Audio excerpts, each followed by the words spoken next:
ಇವತ್ತು ನಮ್ಮೊಂದಿಗೆ ಇದ್ದಾರೆ ಡಾಕ್ಟರ್ ಶಿಲ್ಪಾ ಧ್ರುವಕುಮಾರ್ ಅವರು. She is a brain and the beauty ಅಂತ ಹೇಳ್ಬೋದು. ಯಾಕಂತಂದ್ರೆ ಅವರು ಅತ್ಯಂತ ಉತ್ತಮವಾಗಿ MBBS ನಲ್ಲಿ 5 ಚಿನ್ನದ ಪದಕವನ್ನ ತಗೊಂಡು ರಾಜೀವ್ ಗಾಂಧಿ ಯೂನಿವರ್ಸಿಟಿಯಿಂದ ಇಡೀ ಸ್ಟೇಟ್ಗೆ ಫಸ್ಟ್ ಬಂದಂಥವ್ರು. ಮುಂದೆ MD ಮಾಡಿ ಅದರ ಜೊತೆಗೆ ಸ್ಟ್ರೆಸ್ ಮ್ಯಾನೇಜ್ಮೆಂಟ್ ಡಿಗ್ರಿನ ಕೂಡ ಅವರು ತಗೊಂಡಿದ್ದಾರೆ. ಸೊ ಇವತ್ತಿಗೆ ಅವರು spirituality and science hand in hand, ಅಂದ್ರೆ ಸೈನ್ಸು ಮತ್ತೆ ಸ್ಪಿರಿಚುವಾಲಿಟಿ ಎರಡನ್ನೂ, ವಿಜ್ಞಾನ ತತ್ವಜ್ಞಾನಗಳ ಸಂಗಮವನ್ನ ಚಾತುರ್ಮಾಸದಲ್ಲಿ ನಾವು ಹೇಗೆ ನೋಡ್ಬೇಕು, ಹೇಗೆ ಅರ್ಥ ಮಾಡ್ಕೊಳ್ಬೇಕು ಅಂತ ತಿಳ್ಸಕ್ ಬಂದಿದ್ದಾರೆ. ನಮಸ್ಕಾರ ಶಿಲ್ಪಾ ಅವರೇ. ನಮಸ್ಕಾರ ಮೇಡಮ್. ನಮ್ಮ ಆಹಾರ ಆರೋಗ್ಯ ಅಧ್ಯಾತ್ಮಕ್ಕೆ ಸ್ವಾಗತ. ಹೆಸರಿಗೆ ತಕ್ಕಂತೆ ನೀವು ಇವತ್ತಿನ ವಿಷಯವನ್ನ ತಗೊಂಡಿದ್ದೀರಿ. ಚಾತುರ್ಮಾಸದ ವ್ರತ ಎಲ್ಲರೂ ಕೇಳಿದ್ದಾರೆ. 4 ತಿಂಗಳು ವ್ರತ, ಆಷಾಢದಿಂದ ಶುರುವಾಗಿ ನವೆಂಬರ್ ವರೆಗೂ ಅಂತ.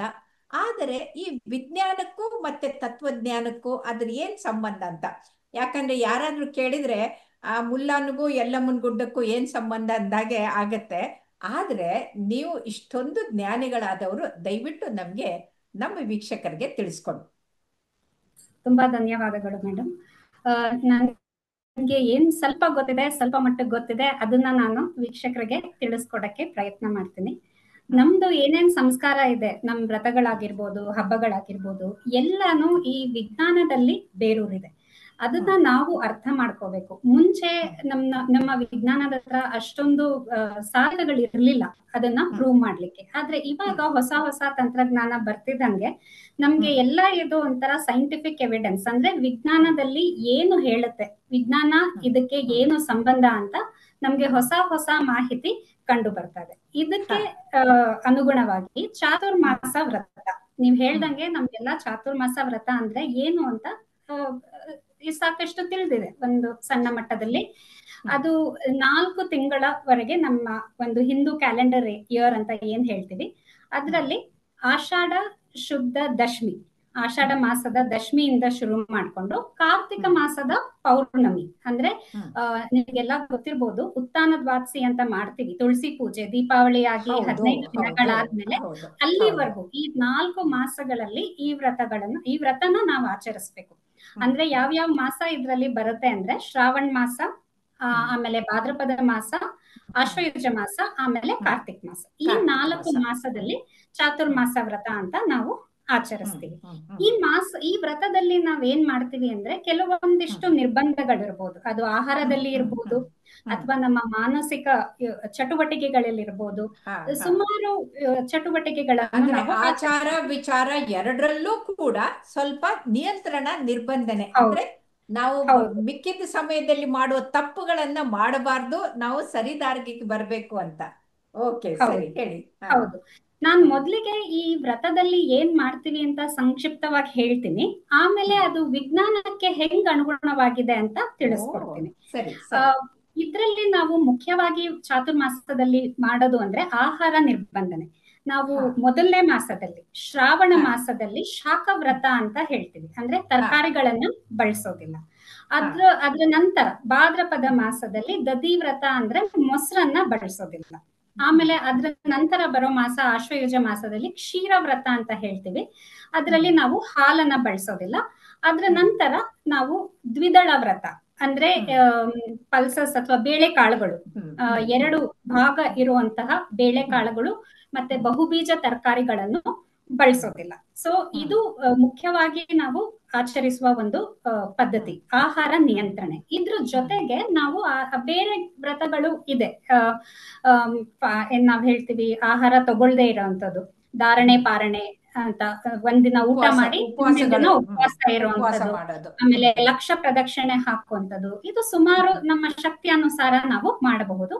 ಮತ್ತೆ ಇದ್ರಲ್ಲೂ ಶಾಖವ್ರತ, ದಧಿ ವ್ರತ, ಕ್ಷೀರ ವ್ರತ ಮತ್ತೆ ದ್ವಿದಳ ವ್ರತ, ಇದ್ರಲ್ಲೂ ಎಲ್ಲಾ ಜನಾಂಗದವರು ಇದನ್ನ ಮಾಡ್ಬೋದು. ಇದು ಜೈನಿಸಮ್ ಅಲ್ಲೂ ಇದೆ, ಬುದ್ಧಿಸಮ್ ಅಲ್ಲೂ ಇದೆ, ಸುಮಾರು ನಾವೇನ್ ಹೇಳ್ತೀವಿ ಇದಕ್ಕೆ ವೇರಿಯೇಷನ್ಸ್ ಮಾಡ್ತೀವಿ. ಈಗ ಸೈಂಟಿಫಿಕ್ ಆಗಿ ಹೆಂಗೆ ಇದನ್ನ ನಾವು ಏನು ಸಿಗುತ್ತೆ ಇದರಲ್ಲಿ, ಈಗ ನಾವು ಈ ಮಾಸಗಳನ್ನ ನೋಡಿದ್ರೆ ಇದು ಮಳೆ ಬರುವಂತ ಒಂದು ಮಾಸ. ಮಳೆ ಹೌದು ಇರುವಂತದ್ದು ಹೌದು ಅಂದ್ರೆ ಈಗ ನಾವು ಸೂರ್ಯ ಕಿರಣಗಳಿಗೆ ಕಡಿಮೆ ಅಷ್ಟು ಇರುತ್ತೆ, ಶಕ್ತಿ ಕರೆಕ್ಟ್. ಇರೋದಿಲ್ಲ. ಈಗ ಹೌದು ನಮ್ ಮೆಡಿಕಲ್ ಸೈನ್ಸ್ ಅಲ್ಲೂ ಅದು ಪ್ರೂವ್ ಆಗಿದೆ. ಸನ್ ಹ್ಮ್ ಇಸ್ ವೆರಿ ಇಂಪಾರ್ಟೆಂಟ್ ಅಂತ. ಸೂರ್ಯ ಹೌದು ರಶ್ಮಿಗಳ ಹೌದು ಮುಖ್ಯತೆ, ಹ್ಮ್ ನಾವು ಎಷ್ಟು ಎಕ್ಸ್ಪೋಜರ್ ಕೊಡ್ತೀವಿ, ವೈಟಮಿನ್ ಡಿ ಆಗಿರ್ಬೋದು ಡಿ ಹೌದು ಅಥವಾ ನಮ್ಮ ಹೌದು ಜೀರ್ಣಕ್ರಿಯೆಗಾಗಿರ್ಬೋದು, ಅದು ಹ್ಮ್ ತುಂಬಾ ಮುಖ್ಯವಾಗಿರುತ್ತೆ. ಈ ಹ್ಮ್ ಮಳೆಗಾಲದಲ್ಲಿ ಸೂರ್ಯ ರಶ್ಮಿ ಅಷ್ಟು ಶಕ್ತಿಯುತವಾಗಿ ಇರೋದಿಲ್ಲ. ಹ್ಮ್ ಹಾಗಾಗಿ ನಮ್ಮ ಜೀರ್ಣಕ್ರಿಯೆ ಏನಾಗುತ್ತೆ, ಸ್ವಲ್ಪ ಆ, ಕಡಿಮೆ ಆಗಿರುತ್ತೆ. ಕಡಿಮೆ ಆಗಿರುತ್ತೆ. ಅದಕ್ಕೆ ಹ್ಮ್ ನಾವು ಅನುಗುಣವಾಗಿ ಈ ಆಹಾರ ನಿರ್ಬಂಧಗಳನ್ನ ಇಟ್ಟಿರೋದು. ಈಗ ಹೌದು ಹೌದು ಮೇಲ್ನೋಟಕ್ಕೆ ಏನ್ ಕಾಣುತ್ತೆ, ಈಗ ತರಕಾರಿಗಳು ತಿಂದೇ ಇದ್ರೆ ಆ ಮಾಸದಲ್ಲಿ ಓ ಹ್ಮ್ ನಮ್ಗೆ ಪೌಷ್ಟಿಕಾಂಶ ಎಲ್ಲಿ ಸಿಗುತ್ತೆ, ಆ ತರ ಅಲ್ಲ. ತರಕಾರಿಗಳು ಬಳಸಬಾರ್ದು, ಆದ್ರೆ ಬೇರೆದು ಪದಾರ್ಥಗಳೆಲ್ಲ ಬಳಸ್ಬೋದು. ಆ ಮಾಸದಲ್ಲಿ ಈ ಪಲ್ಯಗಳು ಅಂತ ಮಾಡ್ತೀವಿ ನಾವು, ಹ್ಮ್ ಎಲ್ಲಾ ತರದ ಬೇಳೆಕಾಳಿನ ಪಲ್ಯಗಳು, ಹ್ಮ್ ಆಮೇಲೆ ಈ ಈ ಉಸುಳಿ ತರ ಮಾಡಿರೋದು, ಹೌದು, ಕಾಳುಗಳದ್ದು ಮೊಳಕೆ ಕಾಳುಗಳು ಅದೆಲ್ಲ ಪ್ರೋಟೀನು ಸ್ಪ್ರೌಟ್ಸ್ ಸಿರಿಧಾನ್ಯಗಳು, ಎಲ್ಲ. ಹೌದು, ಹೌದು ಹಾ ಸಿರಿಧಾನ್ಯಗಳು, ಬೇಳೆಗಳು, ಅದರಿಂದ ಪೌಷ್ಟಿಕಾಂಶಗಳನ್ನ ನಮ್ಗೆ ಹ್ಮ್ ಸಿಗುತ್ತೆ ದೇಹಕ್ಕೆ. ಹ್ಮ್ ದಧಿವ್ರತ ಏನ್ ಹೇಳುತ್ತೆ, ಮೊಸರು ಬಳಸಬಾರ್ದು, ಮಜ್ಜಿಗೆ ಬಳಸ್ಬೋದು. ಹ್ಮ್ ದಧಿವ್ರತ ಹ್ಮ್ ಟೈಮ್ ಅಲ್ಲಿ ಏನಾಗಿರುತ್ತೆ ಅಂದ್ರೆ ಸ್ವಲ್ಪ ಉಷ್ಣಾಂಶ ಏರಿರುತ್ತೆ ಭೂಮಿದು. ಸೊ ಹ್ಮ್ ನಮ್ಮ ದೇಹದ ಉಷ್ಣಾಂಶ ಸ್ವಲ್ಪ ಕಡಿಮೆ ಮಾಡ್ಕೊಳಕ್ಕೆ ಅದು ಹ್ಮ್ ಮಜ್ಜಿಗೆ ಬಳಸ್ಬೋದು. ಅದು ಹ್ಮ್ ಮಜ್ಜಿಗೆ ನಮ್ಗೆ ನೀರಿನ ಅಂಶನೂ ಕೊಡುತ್ತೆ. ನೀರು ಮಜ್ಜಿಗೆ. ಮೊಸರಿಗಿಂತ ಹ್ಮ್ ಹೌದು, ನೀರು ಹ್ಮ್ ಮಜ್ಜಿಗೆನ ಬಳಸ್ಬೋದು. ಹಂಗೆ ಹ್ಮ್ ಕ್ಷೀರ ವ್ರತದಲ್ಲಿ ಹಾಲನ್ನ ಮಾತ್ರ ಬಳಸೋ ಹಾಗಿಲ್ಲ, ಮೊಸರನ್ನ ಬಳಸ್ಬೋದು. ಸೊ ಅದನ್ನ ಹ್ಮ್ ಒಂದು ಕಾಂಪೆನ್ಸೇಟ್ ಮಾಡಕ್ಕೆ ಹ್ಮ್ ಸಮತೋಲನ ಇದ್ದೇ ಇರುತ್ತೆ. ದ್ವಿದಳ ಹ್ಮ್ ವ್ರತ ಬಳಸಬಾರ್ದು, ಬೇಳೆಕಾಳುಗಳನ್ನ ಬಳಸಲ್ಲ, ಹಾಗೂ ಬಹುಬೀಜ ತರಕಾರಿಗಳನ್ನ ಬಳಸಲ್ಲ. ಬೇರೆ ಎಲ್ಲಾ ಪದಾರ್ಥಗಳಿಂದ ಅದು ನಾವು ಸಿರಿಧಾನ್ಯಗಳನ್ನ ಬಳಸ್ಬೋದು. ಹೌದು ಸಿರಿಧಾನ್ಯಗಳನ್ನ ಬಳಸಬಹುದು. ಬಳಸ್ಬೋದು. ಸೊ ನಮ್ಮ ಜೀರ್ಣಕ್ರಿಯೆ ಒಂದು. ಹಾ ಇನ್ನೊಂದು, ಈ ರೋಗ ರೋಗಗಳು, ಈ ಸಾಂಕ್ರಾಮಿಕ ರೋಗಗಳು ಈ ಮಳೆಗಾಲದಲ್ಲಿ ಜಾಸ್ತಿ ಇರುತ್ತೆ. ಜಾಸ್ತಿ ಈಗ ಇರುತ್ತೆ, ಹೌದು. ಹೌದು ಮೇಡಮ್, ಈಗ ಯಾರ್ ಮೈಕ್ರೋ, ನೋಡಿದ್ರೆಲ್ಲ ನೆಗಡಿ ಕೆಮ್ಮು ಜ್ವರ ಹೌದು ಅಂತ ನರಳವರೇ ಇರ್ತಾರೆ. ಹೌದು ಹೌದು, ಹೌದು ನಮ್ಮ ಹ್ಮ್ ಆರೋಗ್ಯದ ಸಂರಕ್ಷಣೆಗೂ ಇದಿದೆ. ಅದ್ ಹೇಗೆ ಅಂದ್ರೆ, ಹೌದು ಈ ಮಳೆ ಬರುವಾಗ ಸೊಪ್ಪು ಮತ್ತೆ ತರಕಾರಿಗಳಲ್ಲಿ ಹ್ಮ್ ಬ್ಯಾಕ್ಟೀರಿಯಾ ಅಂತ ನಾವೇನ್ ಹೇಳ್ತೀವಿ, ಅಥವಾ ಈ ಹೌದು ಹೌದು ಹುಳಗಳಿರ್ಬೋದು, ಸ್ವಲ್ಪ ಜಾಸ್ತಿ ಇರುತ್ತೆ. ಕ್ರಿಮಿಗಳು ಜಾಸ್ತಿ ಕ್ರಿಮಿಗಳು, ಇರುತ್ತೆ. ಹೌದು ಹೌದು, ಜಾಸ್ತಿ ಇರುತ್ತೆ. ಕ್ರಿಮಿಗಳು ಹೌದು ಜಾಸ್ತಿ ಇರುತ್ತೆ. ಆಮೇಲೆ ಅದ್ರ ತಕ್ಕ ಹಾಗೆ ನಾವು ಈ ರೋಗ ನಿಯಂತ್ರಣ ಶಕ್ತಿಯನ್ನ ಹೆಚ್ಚಿಸ್ಲಿಕ್ಕೆ ಅದು ಹಾ ಒಂದು ಕಾರಣ ಇದೆ. ಹ್ಮ್ ಇನ್ನೊಂದು ಮೂರನೇ ಕಾರಣ ಅಂದ್ರೆ, ಇವಾಗ ನಮ್ಮ ಮೆಡಿಕಲ್ ಸೈನ್ಸ್ ಅಲ್ಲಿ ಗಟ್ ಮೈಕ್ರೋಬಯೋಮ್ ಅಂತ ಹೇಳ್ತೀವಿ. ಈ ಹೌದು ಬಹಳ ನಮ್ಮ, ಬಹಳ ಬಹಳ ಮುಖ್ಯ. ಹೌದು ಯಾಕಂದ್ರೆ ಹೌದು ನಮ್ಮ ಕರುಳಿನಲ್ಲಿ ಏನು ಸಿಂಬಯೋಸಿಸ್ ಅಂತ ಕಮನ್ ಸಾಲ್ಸ್ ಇರುತ್ತಲ್ಲ, ಅದ್ರ ತಕ್ಕಂಗೆ ನಮಗೆ ರೋಗ ನಿರೋಧ ಶಕ್ತಿ ಮತ್ತೆ ನಮ್ಮ ಆರೋಗ್ಯ ಕೂಡ ಅದ್ರ ಮೇಲೆ ಡಿಪೆಂಡ್ ಆಗಿರುತ್ತೆ ಅನ್ನೋದು ಹೌದು ತಿಳಿದು ಬಂದಿದೆ. ಹೌದು. ಹೌದು ಈ ಗಟ್ ಮೈಕ್ರೋಬಯೋಮ್ನು ನಾವು ಒಂದು ಸಮತೋಲನ ತರಕ್ಕೆ, ಹ್ಮ್ ಇದನ್ನ ನಾವು ಇನ್ನೂ ಶಕ್ತಿಯುತ ಪಡಿಸ್ಲಿಕ್ಕೆ ಈ ಚಾತುರ್ಮಾಸ ವ್ರತ ಹ್ಮ್ ನಮ್ಮ ರಿಸರ್ಚ್ ಮೂಲಕನೂ ಪ್ರೂವ್ ಆಗಿದೆ. ಹ್ಮ್ ಆಯುರ್ವೇದ ಹ್ಮ್ ಸುಮಾರು ಜರ್ನಲ್ಗಳಲ್ಲಿ ಇದ್ರ ಬಗ್ಗೆ ಹ್ಮ್ ಪಬ್ಲಿಕೇಶನ್ಸ್ ಗಳು ಇದಾವೆ. ಹ್ಮ್ ಸೊ ಇದು ಹ್ಮ್ ನಮ್ಮ ದೇಹದ ಆರೋಗ್ಯ ಮತ್ತು ಆ, ಹ್ಮ್ ಆಧ್ಯಾತ್ಮ ಹೆಂಗೆ ಹ್ಮ್ ಕನೆಕ್ಟ್ ಆಗುತ್ತೆ ಅಂತ ಇಷ್ಟು ಹಾ. ನಾನು ಸಂಕ್ಷಿಪ್ತವಾಗಿ ಅಲ್ಲ, ಹೇಳ್ತೀನಿ. ನೀವು ಹೇಳುವಾಗ ನನಗೆ ನೆನಪಾಯ್ತು. ಉಪನಿಷತ್ನಲ್ಲಿ ಹಿತಬುಕ್ ಮೃತಬುಕ್ ಋತುಬುಕ್ ಅಂತ. ಅಂದ್ರೆ ಋತುವಿಗೆ ಸರಿಯಾಗಿ ಹಿತವಾಗಿ ಮಿತವಾಗಿ ಆಹಾರವನ್ನ ಸೇವಿಸಬೇಕು. ಯಾವ ತಿಂಗಳಲ್ಲಿ ಯಾವುದನ್ನ ಸೇವಿಸಬೇಕು ಯಾವುದನ್ನ ಸೇವಿಸಬಾರ್ದು ಅಂತ ಹೇಳಿದ್ರೆ, ಆಮೇಲೆ ಇದಲ್ಲದೆ ಗುರುಗಳೆಲ್ಲ ತುಂಬಾ ಶ್ರದ್ಧೆಯಿಂದ ಮಾಡ್ತಾರೆ, ಭಕ್ತರಿಗೂ ಕೂಡ ಅಷ್ಟೇ ಶ್ರದ್ಧೆ ಇರುತ್ತೆ. ಇದು ಆಧ್ಯಾತ್ಮಿಕವಾಗಿ ಮಾನಸಿಕವಾಗಿ ಅವ್ರ ಮೇಲೆ ಏನ್ ಪರಿಣಾಮ ಬೀಳುತ್ತೆ ಯಾವುದು ಅಂತ ತಿಳಿಸಿ. ಹೌದು, ಇದು ತುಂಬಾ ಒಳ್ಳೆ ಪ್ರಶ್ನೆ. ನಾನು ಈಗ ಏನ್ ಹೇಳ್ದೆ ಅದೆಲ್ಲ ದೈಹಿಕ ಆರೋಗ್ಯಕ್ಕೆ ಹೌದು ಸಂಬಂಧಪಟ್ಟಿದೆ. ಹೌದು ಇದು ಹೌದು ಮಾನಸಿಕ ಆರೋಗ್ಯಕ್ಕೆ ಹೆಂಗೆ ಸಂಬಂಧಪಡುತ್ತೆ ಅಂದ್ರೆ, ಸ್ವನಿಯಂತ್ರಣ, ಹ್ಮ್ ಆತ್ಮ ನಿಯಂತ್ರಣ. ಇವಾಗ ಹಾ ನಾವೇನಾದ್ರೂ ನಿರ್ಬಂಧ ಹೂಡೋದು ಅಂದ್ರೆ ಅದು ನಮ್ಮ ಹ್ಮ್ ನಿಯಂತ್ರಣ ಮತ್ತೆ ಆತ್ಮ ಸ್ಥೈರ್ಯತೆಯನ್ನ ಹೆಚ್ಚಿಸುತ್ತೆ. ಇದು ಹೌದು ಬರೀ ಆಹಾರದಲ್ಲಿ ನಿರ್ಬಂಧ ಅಲ್ಲ. ಕೆಲವರು ಹ್ಮ್ ಆ 4 ಮಾಸದಲ್ಲಿ ಬರೀ ಕೆಳಗಡೆನೆ ಮಲ್ಕೋತಾರೆ.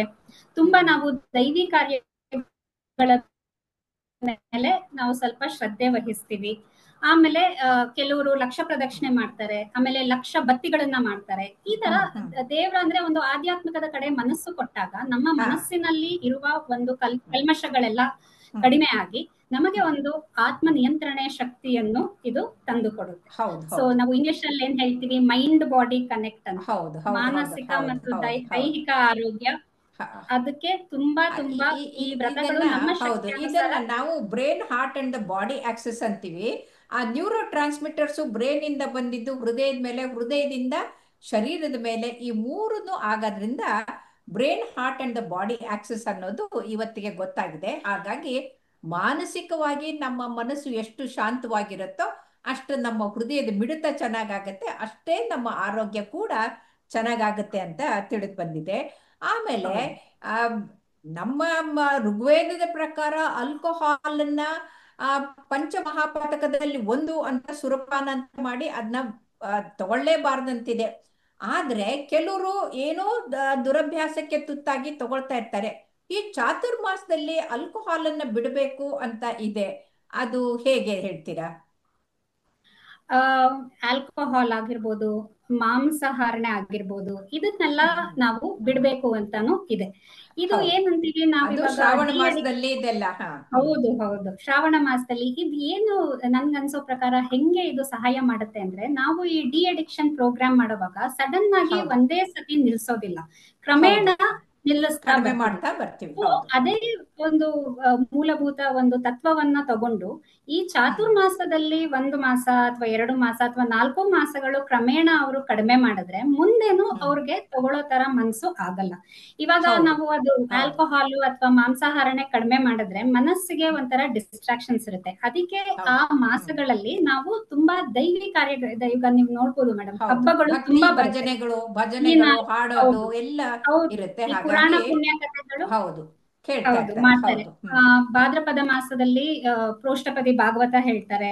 ಆಮೇಲೆ ಹ್ಮ್ ಪಕ್ಷ ಮಾಸ ಬರುತ್ತೆ, ಅದ್ರಲ್ಲಿ ಇವರು ಗರುಡ ಪುರಾಣಗಳು ಹೇಳ್ತಾರೆ. ಸೊ ಅದನ್ನೆಲ್ಲ ಹ್ಮ್ ಕೇಳೋವಾಗ ನಮ್ಗೆ ಹ್ಮ್ ಮನಸ್ಸಿಗೆ ಒಂದು ನಿಯಂತ್ರಣೆ ಬರುತ್ತೆ. ಈ ಹೌದು. ಪದಾರ್ಥಗಳನ್ನ, ಮದ್ಯಪಾನ ಇರ್ಬೋದು, ಧೂಮಪಾನ ಇರ್ಬೋದು, ಅದನ್ನ ಹ್ಮ್ ತಡೆಗಟ್ಟುವ ಶಕ್ತಿ ಕೊಡುತ್ತೆ. ಯಾಕಂದ್ರೆ ಹ್ಮ್ ಅದನ್ನ ಹೌದು ಸೇವಿಸುವಂತೆ ಮಾಡೋದು ನಮ್ ಮನ್ಸೆ, ಅದನ್ನ ಹೌದು ಹೌದು ನಿಲ್ಸಕ್ಕೆ ಹೌದು ಬಿಡೋದಿಲ್ಲ ಹೌದು. ಅಂತ ಹೇಳೋದು ನಮ್ ಅದು ಮನ್ಸೆ. ಕೂಡ ಸೊ ಮನಸ್ಸೇ. ಹೌದು. ಹೌದು, ಹ್ಮ್ ಅದ್ರದ್ದು ಒಂದು ಆಧ್ಯಾತ್ಮಿಕ ಒಂದು ಫೌಂಡೇಶನ್ ಅಥವಾ ಬೇರ್ ಇರ್ಬೋದು. ಅದು ಹ್ಮ್ ನಮ್ಗೆ ಆತರ ಅದು ಒಂದು ಹ್ಮ್ ಮನಸ್ಸಿಗೆ ಒಂದು ಶಕ್ತಿ, ಸ್ಥೈರ್ಯ, ಅದು ಹ್ಮ್ ನಿಯಂತ್ರಣೆ ಮಾಡ್ಕೊಳಕ್ಕೆ ಈ ಹ್ಮ್ ಚಾತುರ್ಮಾಸ ವ್ರತ ಅನುಕೂಲ ಮಾಡ್ಕೊಡುತ್ತೆ. ಹೌದು ಹೌದು ಹೌದು. ಅಂದ್ರೆ ನಾವೇನ್ ಹೇಳ್ತೀವಿ ಅಂದ್ರೆ ಶರೀರ ಮಾಧ್ಯಮೇ ಖಲು ಧರ್ಮ ಸಾಧನಂ ಅಂತೀವಿ. ನಾವು ಏನೇ ಧರ್ಮ ಕಾಮ ಅರ್ಥ ಮೋಕ್ಷ ಯಾವುದನ್ನೇ ಸಾಧನೆ ಮಾಡ್ಬೇಕಾದ್ರೂ ಈ ಶರೀರ ಚೆನ್ನಾಗಿರ್ಬೇಕು. ಶರೀರ ಚೆನ್ನಾಗಿರ್ಬೇಕಂದ್ರೆ ನಮ್ಮ ಹೃದಯ ಮಿಡಿತ ಚೆನ್ನಾಗಿರ್ಬೇಕು. ಹೃದಯದ ಮಿಡಿತ ಚೆನ್ನಾಗಿರ್ಬೇಕಂದ್ರೆ ನಮ್ಮ ಮೆದುಳು ಚೆನ್ನಾಗಿರ್ಬೇಕು. ಯಾಕಂದ್ರೆ ಸಿಟ್ಟು ಸೊಕ್ಕು ಸೇಡುಗಳೆಲ್ಲ ತುಂಬ್ಕೊಂಡ್ಬಿಟ್ಟು ಕುಡಿತ ದುರಭ್ಯಾಸಗಳು ಪಾರ್ಟಿ ಮಾಡ್ಕೊಂಡಿದ್ರೆ ಆ ಶರೀರನೂ ಚೆನ್ನಾಗಿರಲ್ಲ, ಹೃದಯನೂ ಚೆನ್ನಾಗಿರಲ್ಲ. ಇವತ್ತಿನ ಯುವಕರು ತಪ್ಪು ದಾರಿಗೆ ಹೋಗ್ತಾ ಇದ್ದವ್ರನ್ನ ಮತ್ತೆ ಸರಿ ದಾರಿಗೆ ತರಕ್ಕೆ ಈ ಚಾತುರ್ಮಾಸದ ವ್ರತ ಅಂದ್ರೆ ಹೇಗೆ ಈಗ ಅಯ್ಯಪ್ಪನ ಭಕ್ತರಾಯ್ತು ಅಥವಾ ಪಂಢರಪುರಕ್ಕೆ ಹೋಗೋ ವಾರ್ಕರಿಗಳಾಯ್ತು ಅಥವಾ ಇದಕ್ಕೆ ಹೋಗುವಂತ ಶ್ರೀಶೈಲಕ್ಕೆ ಹೋಗೋರು, ಅವ್ರೆಲ್ಲೂ ಕೂಡ ವ್ರತ ಅಂತ ಬಂದಾಗ ದೇವರ ಧ್ಯಾನವನ್ನ ಮಾಡ್ತಾರೆ. ಆಮೇಲೆ ಈ ಪ್ರಾಪಂಚಿಕ ಬೇಕು ಬೇಕು ಅನ್ನೋ ವಿಷಯ ಲೋಲುಪತೆ ಕಡಿಮೆ ಆಗಿ ಹೋಗ್ಬಿಡತ್ತೆ. ಇದರಿಂದ ಅವ್ರ ಆರೋಗ್ಯ ಚೆನ್ನಾಗಾಗತ್ತೆ ಅಂತಂದು ಹೌದು ಬಹಳ ಚೆನ್ನಾಗಿ ಹೌದು. ಹೇಳಿದ್ರೆ. ಇನ್ನ ಇದನ್ನ ಮಾಡೋದನ್ನ ಕೇವಲ ಸ್ವಾಮೀಜಿಗಳು ಜಗದ್ಗುರುಗಳು ಅವರೇ ಮಾಡ್ಬೇಕಾ ಅಥವಾ ಜನಸಾಮಾನ್ಯರು ಮಾಡ್ಬೇಕಾ ಅಥವಾ ಯಾರು ಬೇಕಾದ್ರೂ ಮಾಡಬಹುದಾ, ಏನು ಅಂತ ತಿಳಿಸ್ಕೊಡಿ ನಮ್ಗೆ. ಈ ವ್ರತನ ಯಾರ್ ಬೇಕಾದ್ರೂ ಮಾಡ್ಬೋದು ಮೇಡಮ್. ಹ್ಮ್ ಇದು ಹ್ಮ್ ಸ್ವಾಮಿಗಳಿಗೆ ಮಾತ್ರ ಅನುಗುಣವಾಗಿದೆ ಅಂತ ಏನೂ ಇಲ್ಲ. ಜನಸಾಮಾನ್ಯರು ಮಾಡ್ಬೋದು, ಗಂಡಸರು ಹ್ಮ್ ಮಾಡ್ಬೋದು, ಹೆಂಗಸರು ಮಾಡ್ಬೋದು. ಹೆಂಗಸರು ಮಾಡ್ಬೋದು, ಮಕ್ ಎಲ್ರು ಹೌದು, ಮಕ್ಕಳು ಮಕ್ಕಳು 14 ಮಾಡಬಹುದು. ವರ್ಷದ ಮೇಲೆ ಮಕ್ಕಳು ಅವರು ಸತ್ಯಾನುಸಾರ ಅವರು ಮಾಡ್ಬೋದು. ಹೌದು ಎಲ್ಲಾ ಜನಾಂಗದವರು, ಎಲ್ಲಾ ಪಂಗಡದವರು ಎಲ್ಲ ಹೌದು ಮಾಡ್ಬೋದು. ಹೌದು ಇದಕ್ಕೆ ಹೌದು ಹೌದು. ಏನು ನಿರ್ಬಂಧ ಇಲ್ಲ. ಹಾ ಇದು ಹಾ. ನಮ್ಮ ವರಾಹ ಪುರಾಣದಲ್ಲಿ ಇದ್ರ ಬಗ್ಗೆ ಪ್ರಸ್ತಾಪನೆ ಇದೆ. ಅದ್ರಿಂದ ಹ್ಮ್ ನಾವೇನ್ ಹೇಳ್ತೀವಿ, ಎಲ್ಲದಕ್ಕೂ ಒಂದ್ ರೆಫರೆನ್ಸ್ ಬೇಕು, ಸ್ಕ್ರಿಪ್ಚರ್ಸ್. ಈ ಚಾತುರ್ಮಾಸದ ವ್ರತದ ಬಗ್ಗೆ ವರ್ಣನೆ ಇರೋದು ವರಾಹ ಹ್ಮ್ ಪುರಾಣದಲ್ಲಿ. Okay okay.